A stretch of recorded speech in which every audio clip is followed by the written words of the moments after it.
discussion about things. As I said, if not, I will find things to ask you questions about. And that sometimes is something we don't like to talk about. Okay?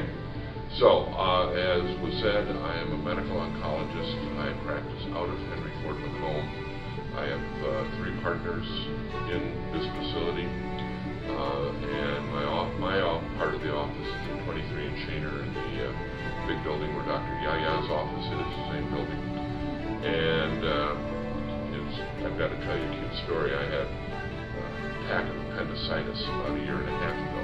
I'm sitting there with a shaky chill, unable to move. And so who pops up out of the woodwork? Dr. Yaya.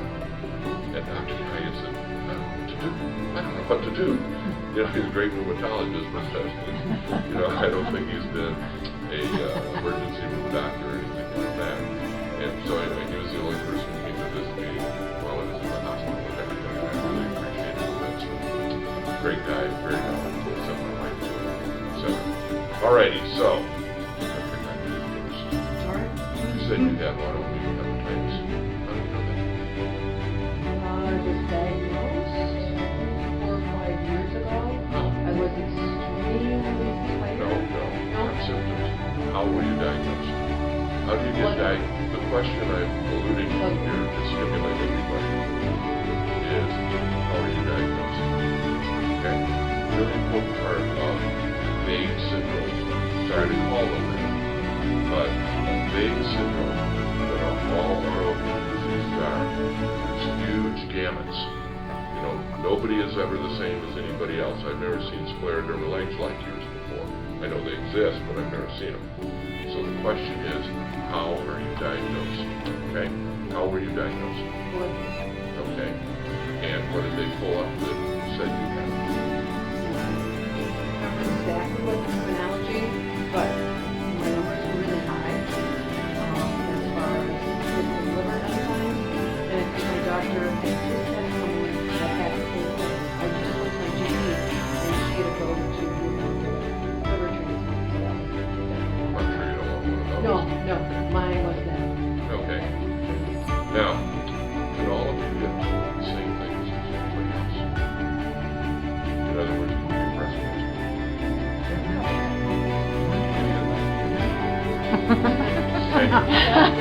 Actually, Yeah, men do get it at 1/100th the rate of women get it.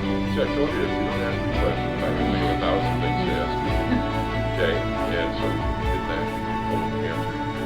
There are some people who postulate that autoimmune diseases are nothing more than your body reacting to the development of a cancer.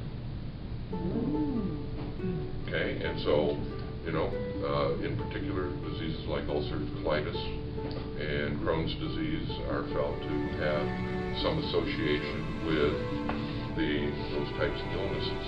And so that you are simply fighting off a cancer, and as a result you destroy your colon.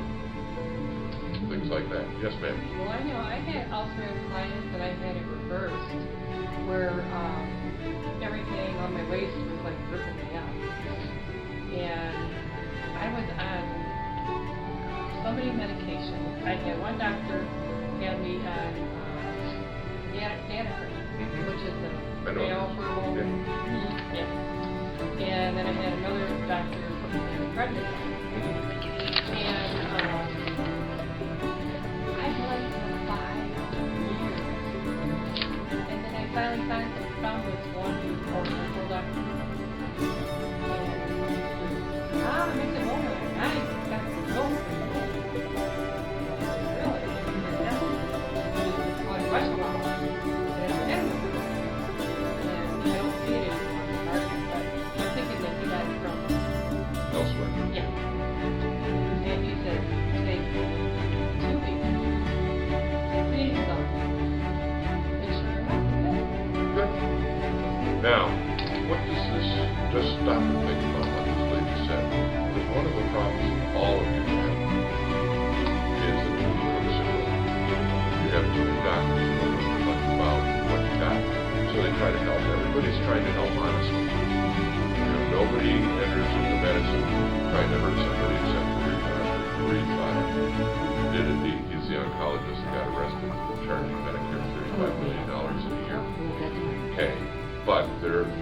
bad apples in every barrel, but the reality of it is that you folks are all exposed to a lot of doctors who want to help you, and you don't really know, but they think this might help you. Okay? And so Nancy and I were talking about her situation. I feel that everyone with a complex disease is going to be dealing with a lot of doctors who do everything they can to get educated. Okay?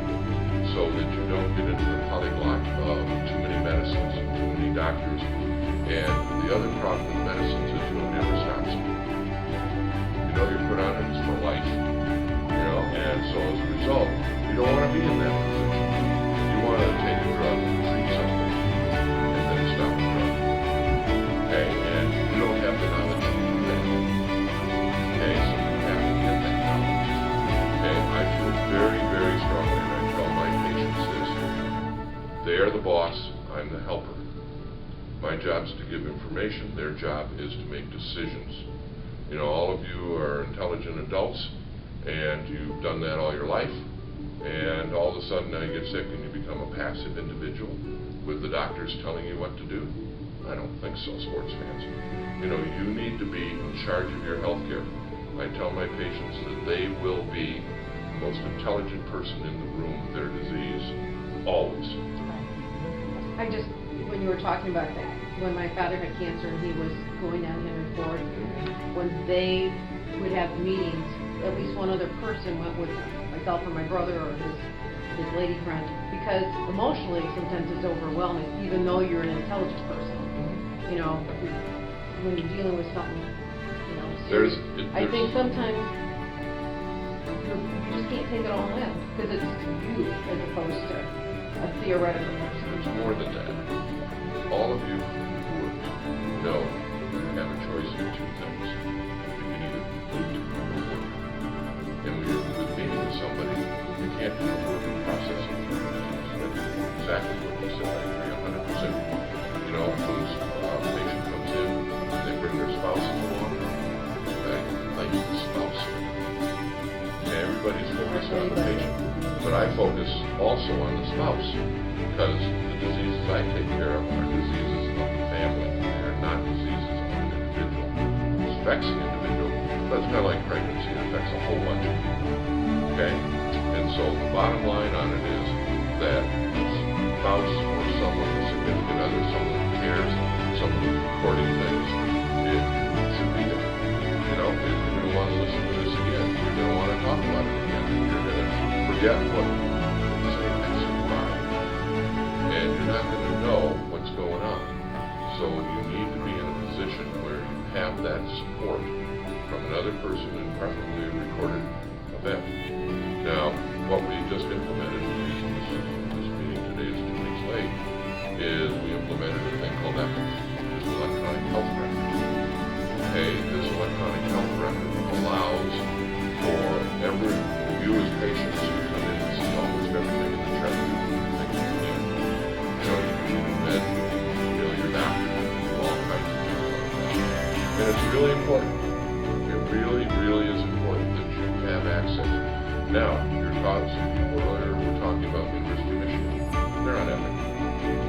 So is Cleveland, so is Beaumont. So you go to one of those other facilities and come to see me, I can get your record.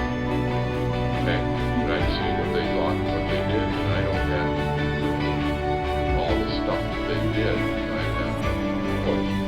Now, I happen to be a perfect cynic. I don't believe anybody let anything do to myself. So as a result, that's what you need to be. Don't trust anybody unless you've got a piece of paper in your hand that says it. Okay? Because if you're doing that and you're trusting people, you're making a huge mistake with the second most important thing you have. So the second most important thing you have is your health.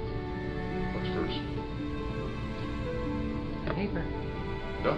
What's the most important thing in your life? Other people. No. Yourself. Health. Time. How did I Have miss time. If you don't have time, doesn't make any difference. You're healthy. You're dead. Okay? So the most important thing in your life is time. And then health. And then you can, go in whatever direction you want to make things the way you want them. Okay? This is my opinion. I'm a fairly opinionated person. And so, but what you want to do is you want to manage your health care. Don't delegate this to anybody. Okay? You want to be in charge. You want to be the most knowledgeable person in the room. And, if the doctor can help, that's great. If not, get another doctor. There's a lot of us around. Okay? And, I don't like my patients leaving. It's bad for my ego. But they do.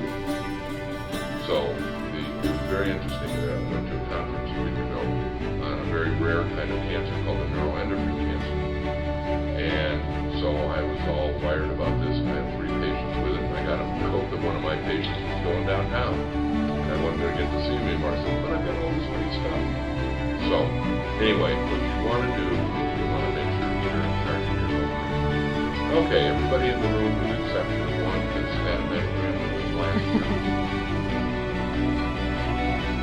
Glory. Oops. Hate them. Oops. Yeah, everybody should. There's a new one coming. It's going to be a lot better. Really? Oh, really? Yeah. How? Is it less Okay, you ain't painful? going to get squeezed, Oh, ladies. good. Seriously.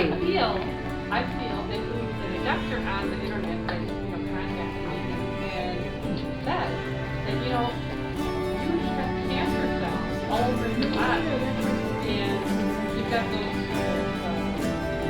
lymph nodes, Yeah. and when you smash, what's going to happen? It's going to burst, one of those things will come, and then it causes cancer. Is that true?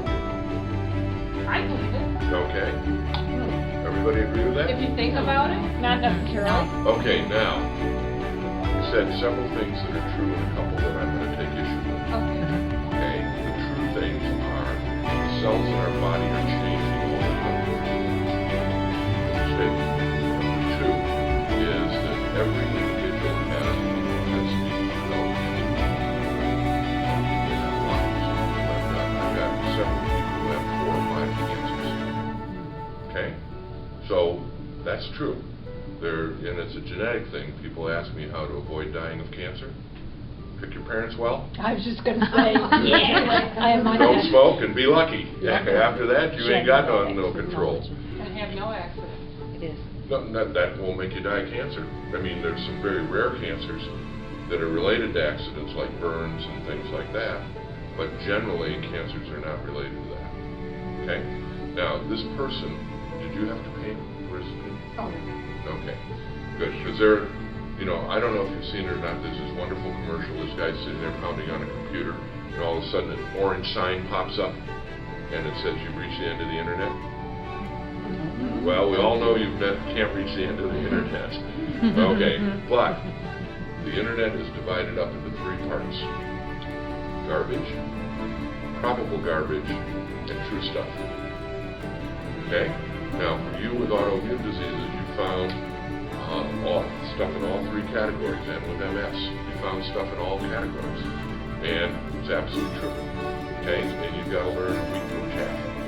You've got to learn to separate out what's good and what's not good. And, how many people do you know who are taking chondroitin sulfate to make their joints better? There's one article in the world's literature that says that works. No. How many billions of dollars made people selling that stuff?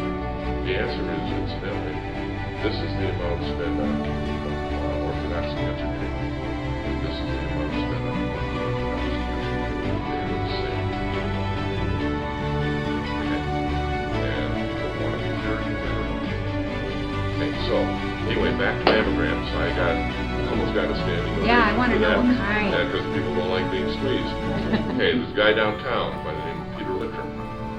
Dr. Littrip is a very, very innovative interventional radiologist. That means one of the guys who do things to people with radiology back.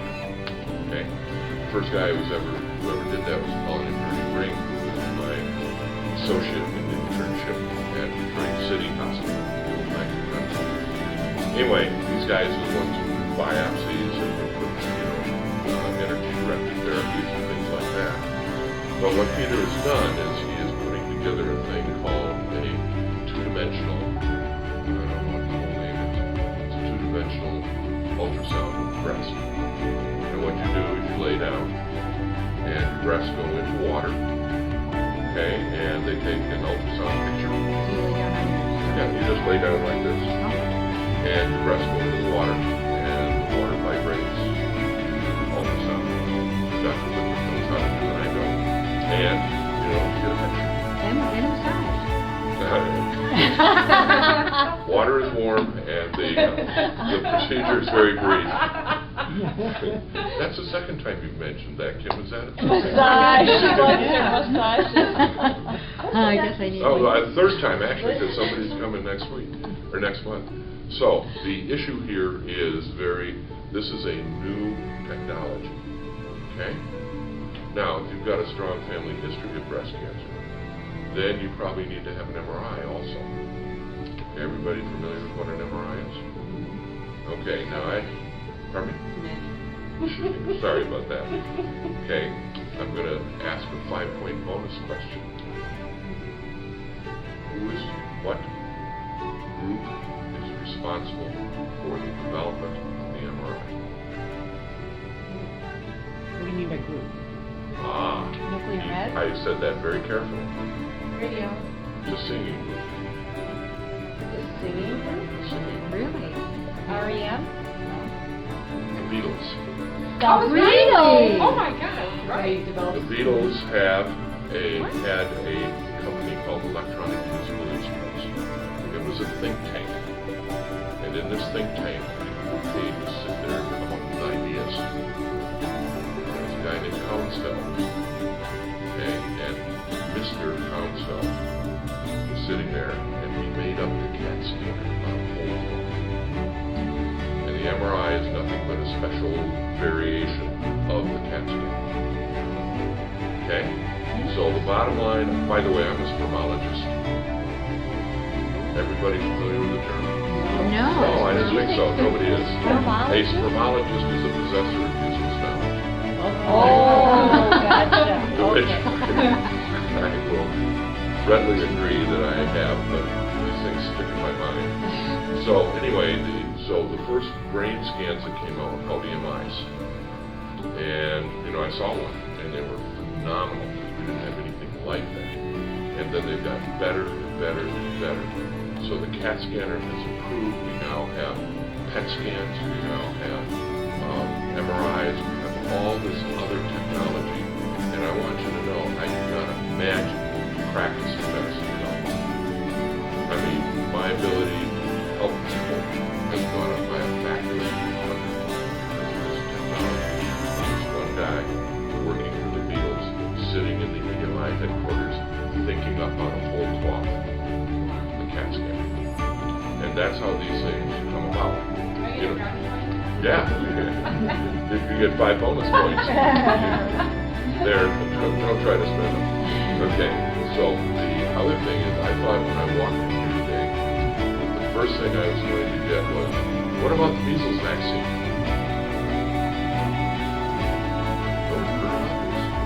We're a little bit, unfortunately, probably too much on our minds, but you go ahead. No, Yeah, no, and this shingles, is a too. big deal. Yeah, I wonder about the shingles. Yes, thank you. No.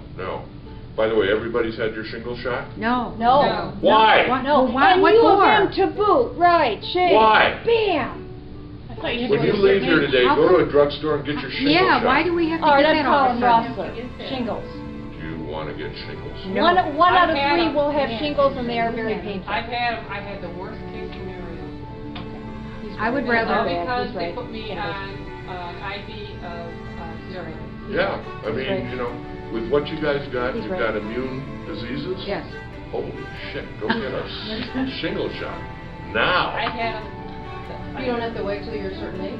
They were blisters. It this says high. 50, and since nobody in this room is there at that point yet, you Oh, know, when you you're get there, so go ahead and get your sweet. shot. Shingle shots work. They prevent shingles. You don't want shingles. Heck no. What about if you've had them before? Then you should still get your shingles. Okay, you can get shingles a second time, okay, or a third, or fourth. Okay, it's very unusual, but you can certainly do it. But it's a safe shot. It doesn't hurt.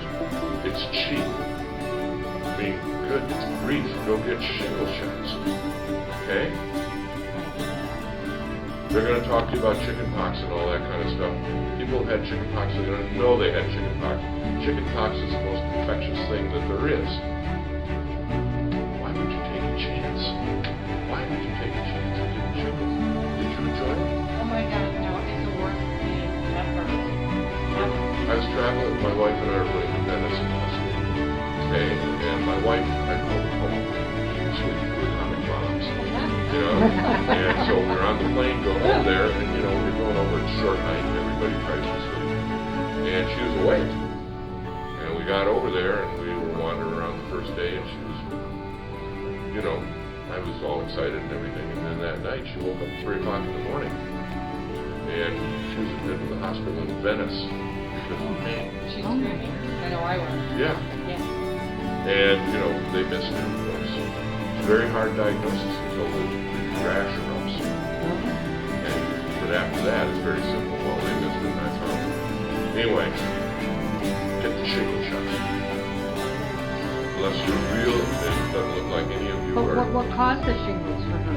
The same virus as chickenpox. It's a And what herpes virus is that? Herpes. Okay, so she has autoimmune. So she's immune. She's immune deficient. Oh, my wife? Yeah. No. Not perfectly healthy. It just flared up. And she was bad. It lies dormant. It just lies there and then it pops up. I had an 85-year-old physician who played, basketball every day until he got shingles here. And he walked in and he said, I'm going to kill myself. Oh my gosh. Yeah. Okay? That's what this thing does to you. Wow. Why would you take a chance? Meaning, They had me on so much pain I'm mad that I medication. forgot. oh, I know. It's terrible. Holy crap. I couldn't even stay I away. didn't By the way, the thing that works for it is a baking soda compress. Really? Takes all the pain away right now. You gotta have a wet, yeah, baking soda. Baking soda on a rag? Yeah, a wet rag. Oh. Just put it on, takes the pain Oh. away. That's good to It's the know. only thing that works. Oh my God, no, I had so much pain. I couldn't hardly sleep. It was like all over here and Yeah. all over back. Goes all the way right up. Yeah. Entire dermatome. So can I ask you a question then? No. I just want to know, can you tell me what myelodysplastic syndrome is? Okay. Or myelodysplasia? What is that? Okay. Okay. Myelo means bone marrow. Okay. That's the medical prefix for bone marrow. There's a group of diseases called myeloproliferative neoplasms. I'm asking you because you said you can't pick your parents, and my dad had Okay. myelodysplasia. So I'm going to get to, this is a third down definition. Okay, so the World Health Organization has just reorganized these things. Used to be there was a smattering of things all over the place, and there's a big graph that you had to memorize. Myeloproliferative neoplasms are anything that happens to the bone.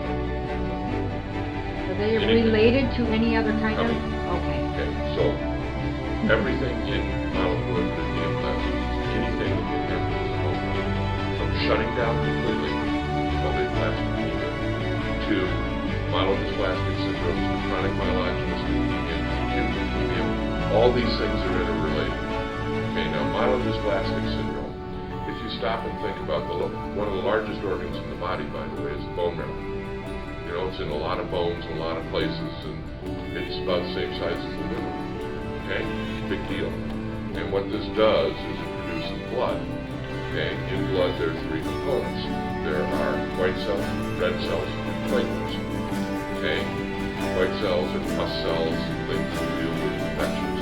Red cells are what carries oxygen, gets rid of waste products like carbon dioxide. And platelets are tire patches.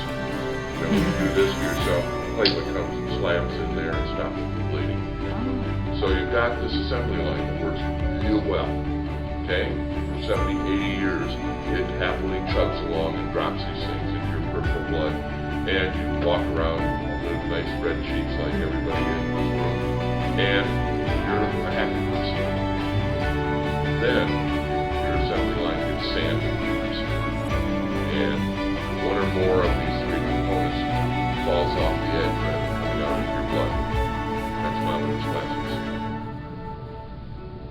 Okay? And it's a fatal disease. There's treatment for only one kind. It's called the 5Q minus. It's treated with a thing called Revlimid. They're all treated by most people. I won't treat anybody over the age of 70 with it. Okay? Because I think the drugs are worse than the conditions. Okay? And so, anyway, that's about what myelodysplastic syndrome is. It is not hereditary. Okay? Oh, that's great.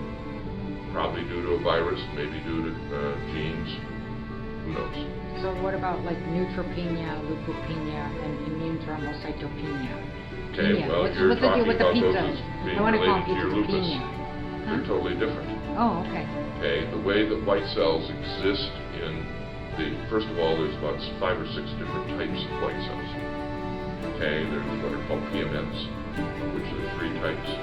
These are polymorphonuclear. They have got multiple septated nuclei, and they have granules in them. Okay, they've got granules that don't pick up dye. They've got blue dye and red dye. Okay, and they're called respectively neutrophils, basophils, and eosinophils. Okay, and so they are something that you need for life. And your body very cleverly doesn't put them all in the blood. It marginates them, puts them along your blood vessels all over your body. So if something happens, they're there. Now what happens in lupus, usually you get leukopenia, which means all your white cells are depressed. Okay? Neutropenia means only the pus cells are depressed. Okay? And so when you get this, more of your cells get sticky, and they wind up marginating them so you don't count them in peripheral blood. You look far too healthy to have a true neutropenia. You can't fight off anything. Oh, I don't do that. Pardon me? I don't do that. Well, if you've got neutropenia, No, ITP. no, okay. Platelets are the same way. Platelets are marginated. Okay, they're along the blood vessels. They're distributed all over the place. She has neutropenia. Good. You look healthy too. Except for your leg. Except for your leg. Legs. Okay, so ITP, and they're changing the name on that, so you're going to have to What's the name? So I immune thrombocytopenia. That's it. ITP. No, but you don't have the P. Just immune thrombocytopenia. Oh, IT. You don't have. I have it. You have what? It. Okay. IT, right? Yes. Okay. So you're either a genius in computers or you've got a little bit. Okay, so now again the platelets are marginated, and lupus makes things sticky. Okay, so they wind up marginated along the blood vessels, and you can't count them in the blood. So they say you don't have enough platelets. But I shook hands with you when you don't have a single petechiae or a single purpura. That means bleeding into the skin. Okay? So But I have bruises. well, little bruises. so do I. But is the I'm a lupus klutz, but is lupus hereditary? is lupus hereditary? Runs in families, It is. Okay. occasionally. Okay, but it's not truly hereditary. Now we were talking earlier about everything that's human has a range of susceptibility. Okay, you get this, you get that. These get a lot, these get none. You know, how many families do you know with a whole bunch of cancer in them? And how many families do you know with no cancer in them? Okay, I know about that stuff. Yeah. Okay, so the bottom line on all the autoimmune things is a lot of this, a little of that. Everybody probably has some degree of autoimmune thing. Okay, I certainly hope so because I don't want smallpox or anything like that. Okay, so these are all autoimmune phenomena that your body fights off. And that's a good thing. Occasionally it picks on your liver, occasionally it picks on your nerves, you know, stuff like that, and that's not a good thing. Okay? And so what the medical profession is trying to do is figure out a way to stop these things from happening apparently. You know, you don't want your immune system shut off. Right. Yeah. So when you do that, what happens? You get sick. You reject your kidney. Yeah. Transplant. Like if I take some steroids, you know, I have MS too. If I have the steroids, my psoriasis will clear right up. No, it's wonderful. Good to go. Yep. Except for the fact that it can give you cataracts, cause avascular necrosis of the hips and shoulders, whole bunch. It gives you weakness in your pelvic girdle, the shoulder girdle, and about 27 other things. Okay? Yeah, why? It's such a nice drug. Why can't they make it just to last? It's not meant to be, You know? Not meant to be. Excuse me, that's above my pay grade. Oh. If Hounsfeld didn't get a Nobel Prize, I ain't gonna get one either, so I'm not gonna worry about that. Okay, so the issue with enough, I had a pharmacology professor who looked and sounded like Elmer Fudd, and he lectured us for 12 hours a week for a year. I'm glad that's over. He only said one truly intelligent thing the entire year.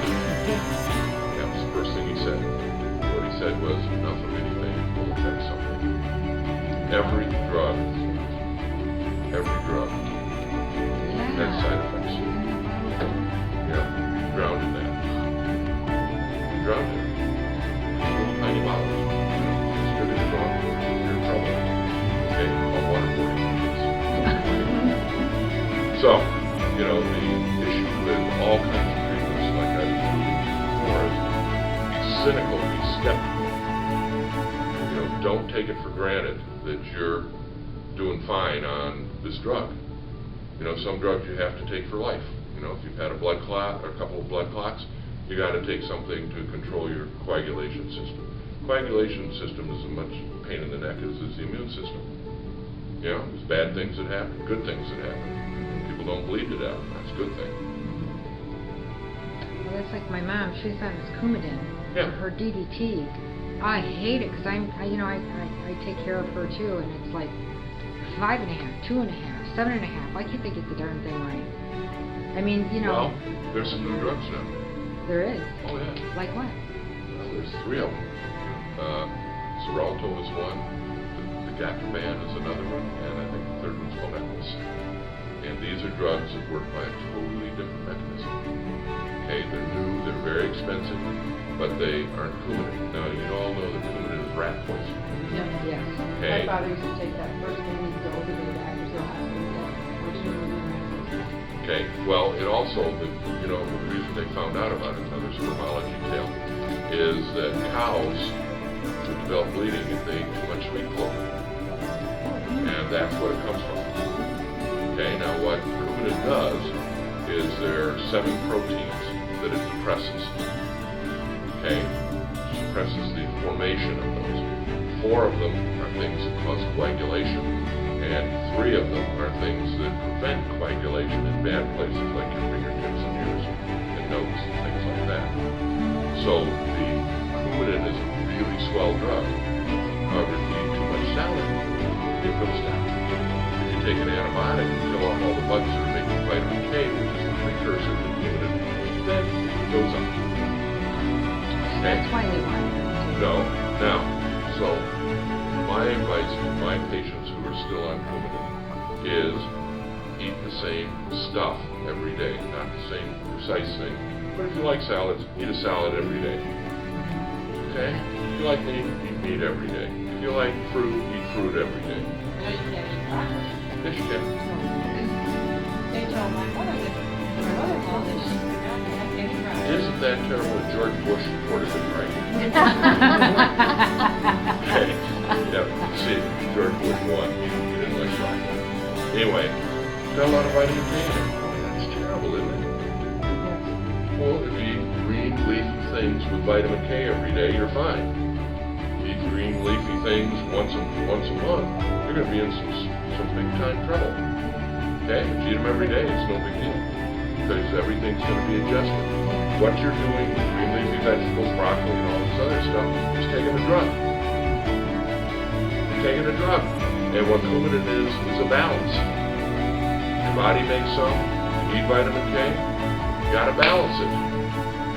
I mean, this isn't complicated, sports fans. They make it complicated, they make it stupid. But it's real simple. Yeah. Eat the same kind of stuff every day, you'll be fine. Yes, ma'am. How about the vitamin K pills? How about them? They're good pills. They told her to But take that. The doctor said to get the vitamin K. Uh-huh. Then the nurse told me you can't take vitamin K pills. Are you taking Coumadin? Okay. So, And and they can't get me leveled out at all. I told them all they No. were trying to kill me. Well, they probably were, but, whoops, I shouldn't tell jokes when somebody's trying to swallow hot coffee.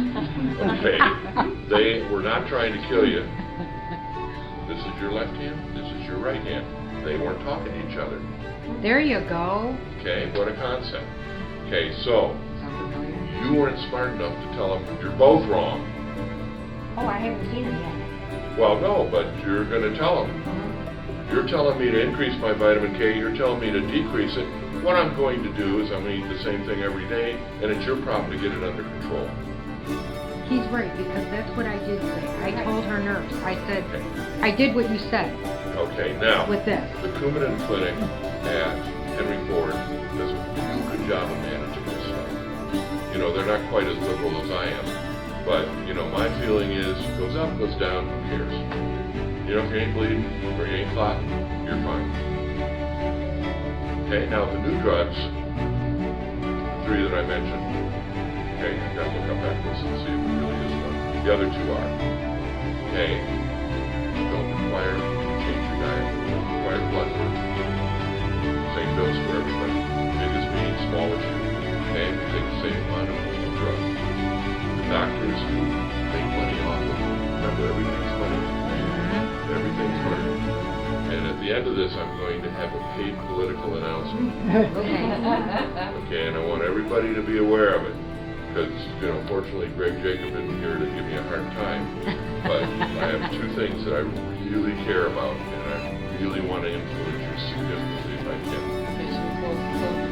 No, I'll yell down the hall. Okay, so, doctors argue about this because they say these new drugs have a major problem. Okay, and what that major problem is that they are reversible. We don't have an antidote. Okay, so you come in bleeding on Xarelto, you're bleeding, and you're going to bleed until you stop bleeding. Okay, within 24 hours. Okay, you come in on Coumadin bleeding, and they're going to say, oh, we got to do this, we got to do that, we got to do this. And you stop bleeding within 12 to 24 hours. Okay? Now, to me, this is a real simple equation. Okay? Take 1 pill a day and don't worry about anything if you're not bleeding. Or you take a pill and you get your pro time and, like you said, up and down and around and around. And you're going all the time to get blood drawn, and you're worried about it. No, what's my dose today? First of all, you should always take Coumadin at 9 o'clock at night. Oh, they told me to take it at 6. Anything late in the day is fine, but I tell my patients 9. The reason being, you get your pro time drawn today, the result comes back at 3 o'clock. That's true. They're going to call you and tell you to change your dose for that day, so you take it later. They told me for 5 days. At first they were telling me every 2 days, and I said, that's crazy. You don't get your blood checked every 2 days. Sure you do.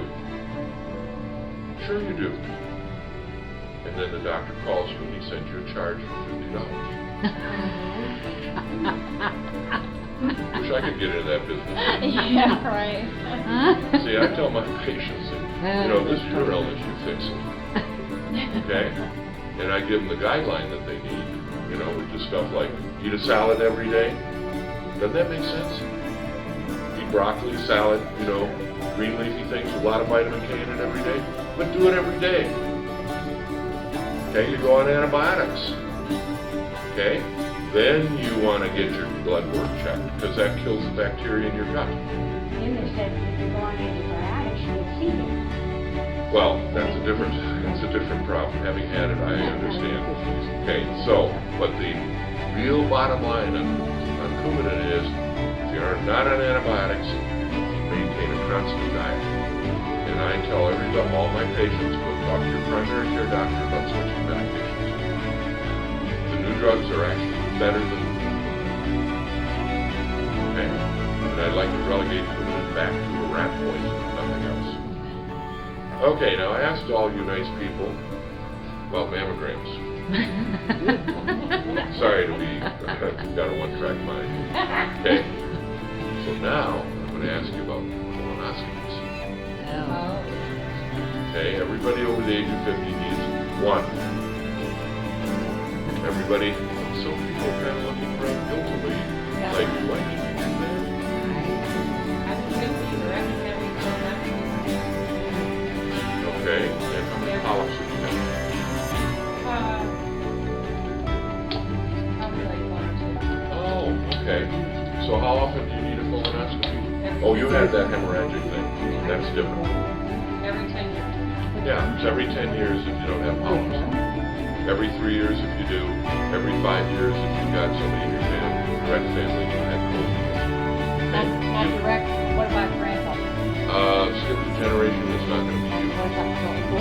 With this chronic inertia, my colon is fantastic. I bet it is. Even though it's not functioning, it's no polyps and 10 years, yeah. Okay, it reminds me of the time that I was the chief medical officer at Carmanos.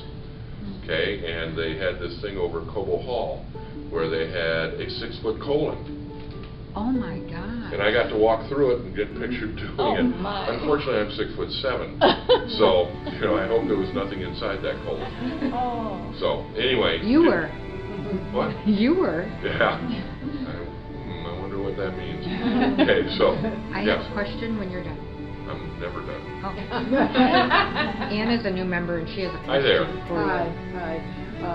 One of the reasons I'm here is last year my son dealt with a disease that they could not figure out. He was at St. Joe's Mercy. C. diff. He had a disease they couldn't Oh, figure okay. out. Okay. He was at St. Joe's Mercy in Ipsy. And it was like the doctors there wanted to say it was cancer, but they couldn't prove it was cancer.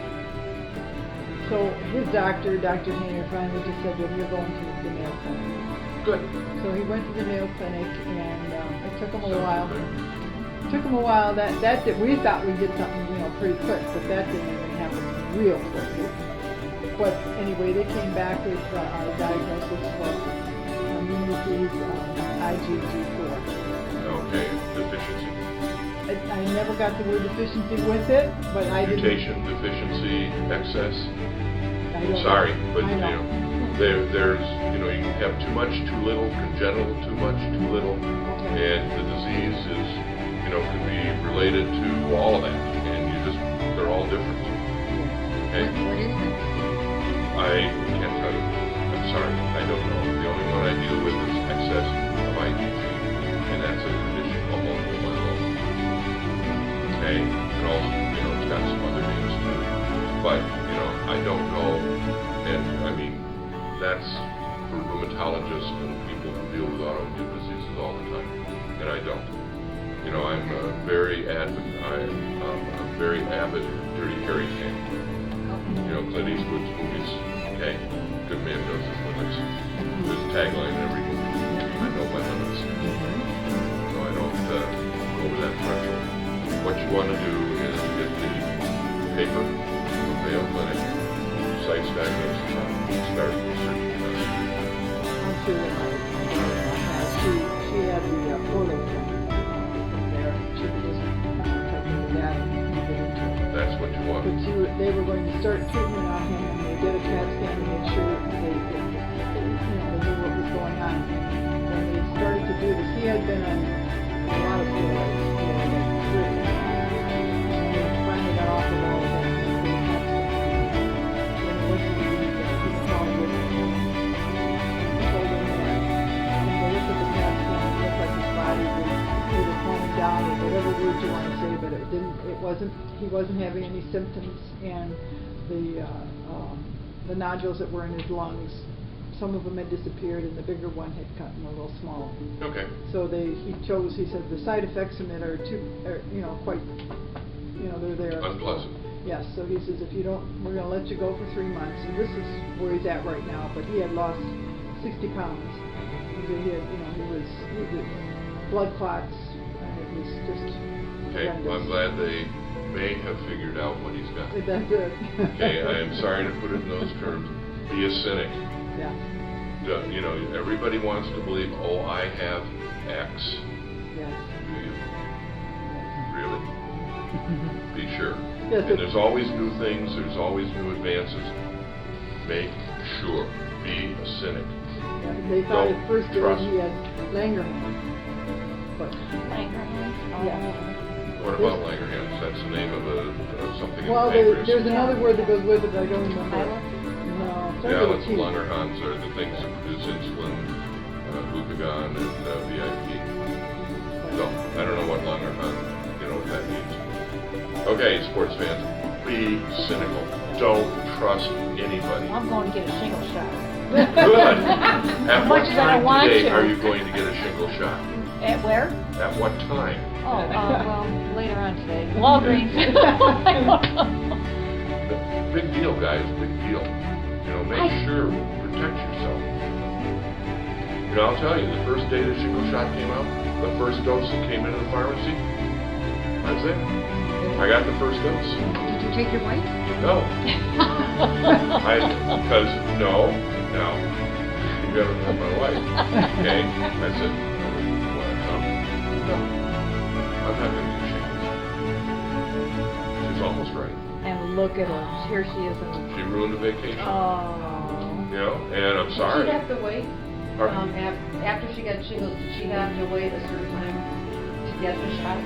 Well, After when you have shingles, you're immune for about 5 years. Oh. So I don't know when you had yours, but you're fine. Okay, so you're running out of immunity. Get a shot. Okay. Okay? Yeah. So bottom line is, 5 years you're safe. For sure. Okay? Maybe safe for 10 or 15. Why? I am truly angry. I'm mad at myself, number one, but I'm angry that nobody has said, Nancy, have you heard me? Nobody. Well, now your situation with MS, okay, you need to talk to your neurologist, okay? And you need to make sure that they don't mind you from taking it, okay? Because you clearly have a compromised immune system, okay? And So would you recommend, for me, should I talk? talk to your doctors. Oh, well, I'll email him today. He'll email me back, yeah. Yeah, and Okay. that's fine. I am saying that the default situation for the entire population All right. should be shingle shot. Right. Now, are there exceptions? Yes. Sure. Okay? Are there things that you shouldn't do? Yeah. You should wear your seatbelt, you shouldn't smoke, blah, blah. Okay? But, so the default is get the shot, unless you have a reason not to. Okay? I understand I'm speaking to a group with autoimmune diseases. Talk to your doctors. They should be able to say yes, no. And if they say no, say why. Don't be a complacent consumer. You are responsible for your health care. Okay? You are responsible. You can't make anybody else in that position.